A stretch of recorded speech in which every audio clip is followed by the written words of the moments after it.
Sa Rinal, gusto ko lang ibahagi ang aking kwento. Ako'y may asawa at 4 na anak. Tatrabaho ko bilang bartender sa isang cruise ship.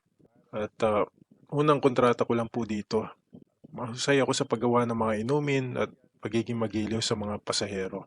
Malaki yung natatanggap kong tip na minsan ay umaabot sa 50 o $100 kada isang araw.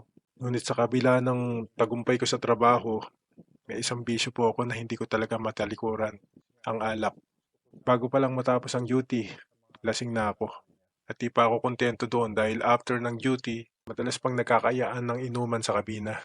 Isang gabi, tapos ang isang mahabang shift, napasobra talaga ako sa alak. Kinabukasan, hindi ako nakapasok sa hilo. Hinanap ako ng supervisor namin at may nagsumbong din pala na kasamahan ko na ako daw ay lango sa alak.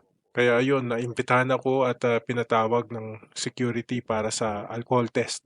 At ayun, bumagsak ako dahilan ng aking pagka-terminate sa trabaho. Kinabukasan, pinauwi agad ako. Sa Rinel, gumuho na yung aking pangarap. Di lang para sa akin, kundi sa aking pamilya na ako lang talaga ang inaasahan. Makakalipat pa ba ako ng ibang kumpanya? May second chance pa ba para sa akin? Masasabi ko lang sa mga kabaro natin, yung trabaho po sa barko ay hindi madaling makuha.